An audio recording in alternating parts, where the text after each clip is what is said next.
Hey guys, it's I.B.B. Post commentary here again. This was a good game that the guys and I fought against Steel Forge, SF. And if you've never heard of Steel Forge, well then you should probably get out from underneath that rock that you were living under because they're a top tier clan. They're good. Not saying that we are chopped liver ourselves, but Steel Forge, there's nothing but respect for them over here in RT. So we're coming up against them, and I believe it is a full squad on full squad. And I'm quite sure one of these guys, if you play over on the Android side of this game, you're going to recognize one of these names over there in red. More than likely. Alright, so the guys and I, we are on comms, and so what I like to do on this map is come out in mid-range first. But, you know, obviously because we are on comms, you check to see who else is in mid-range, because you don't want a bunch of mid-range sitting out here all at the same time. You don't want to give up all your mid-range all at the beginning of a game. You want, you know, one, maybe two at most coming out here like this, because especially when you're against SF, you pretty much know they're going to come out in brawling bots. And so you're going to have to come and bring that game to them. So you don't need a bunch of guys on your team sitting back and long in mid-range, because they're going to take that fight right into your faces. So when you're playing this game and you play against different clans, get a feel for how those clans play. I've played enough against SF to know, you know, what their MO is, what they do, and I know that they are a very aggressive in your face kind of clan, and so you can kind of counteract that. You can use that information, your knowledge of how these guys play, and use it against them. That's how you get to be good. That's how you get to the point in this game where when people come up against you, they say, damn it, and they hate you because you school them. Not that I schooled anybody in this game or in any other game, because I'm not like that. Well, yeah, I am. I do that, yeah. I'll say in your face. But that is something that you do. You take that knowledge. And I've had people say to me, I don't care who I'm up against. They all play the same. No, they don't.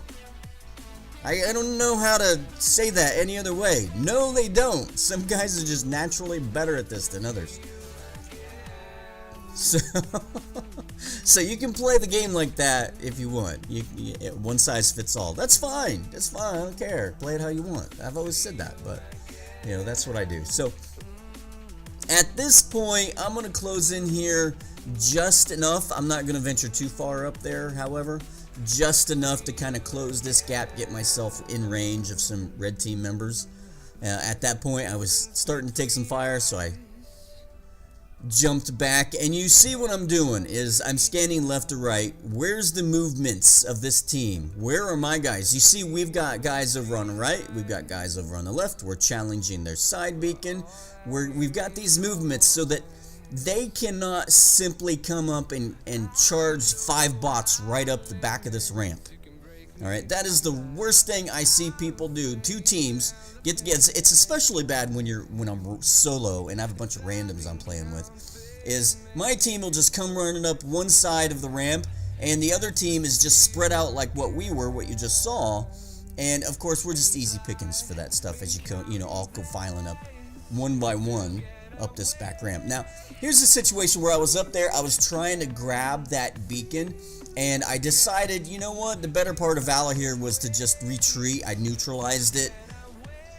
Good enough by me, and I was going to back up. But then I saw Wyla coming up beside me there, and we were on comms, and I didn't hear it anyway. He didn't say that he was coming up behind me, but had he said, hey, I'm right behind you, I wouldn't have retreated like that, because I would have known that he was coming up there. And then we could have both added our firepower on that one guy and probably taken him out before he was able to jump off of that ramp.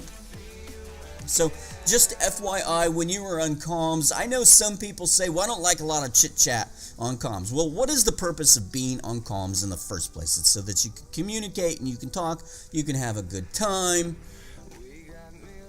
All right, and you can meet new people and get to know them and just have some fun and laugh and and more importantly, I guess, if you want to go that route, you just blurt out statistics, I suppose. You could read from Webster's Dictionary if you're that kind of personality. I am not. I like to chit-chat on comms. But in that instance, you know, let people know where you are on the battlefield, what it is that you're doing. Because you never know who might find that information helpful. Now, this Galahad here, I've thought a lot about my engagement with this Galahad right here, because I've had a chance to watch this video for a couple of times now, and you can see me focusing fire on him. He's doing a good job at using that structure over there. But then I at some point I had the thought, you know what, I need to be focusing on center. Who's at center? What's it going on at center?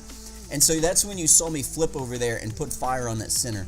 And me doing that is what actually cost me this bot right here.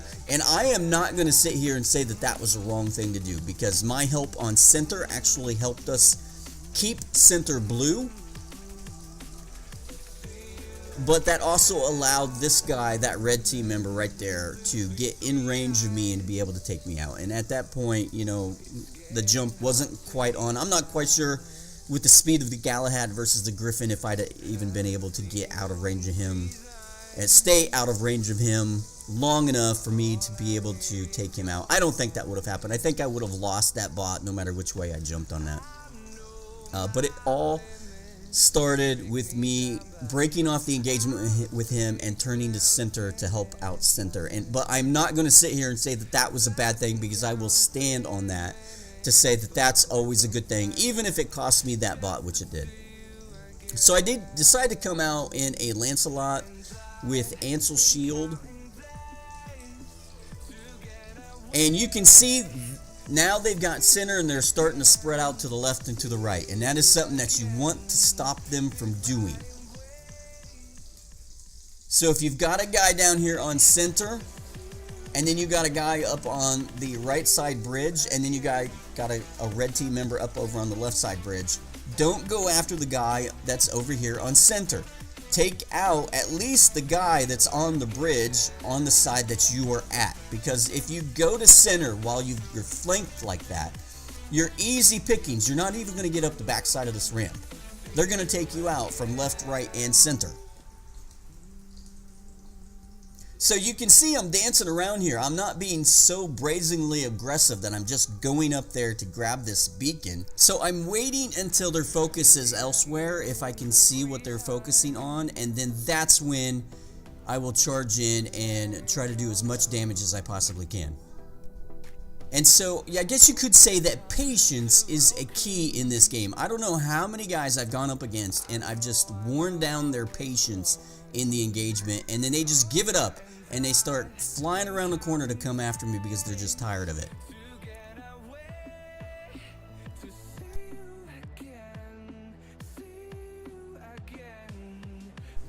So this is a carnage right here. I'm working on taking his shield out, and then at that point I think he just, you know, gets tired of it, and I don't know, did his patience run out? Who knows? Maybe he thought he was already dead, and so he just decided to come out. But I still had my ancile shield up, so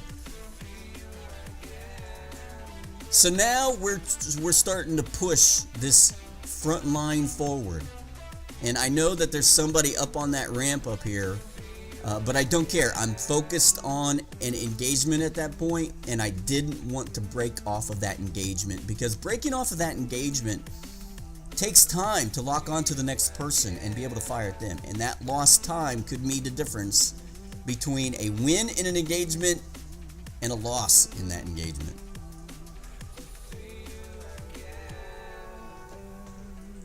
So you can see we've got all of our players up there, and I want you to focus over there on the right side on their side beacon. There were two players over there.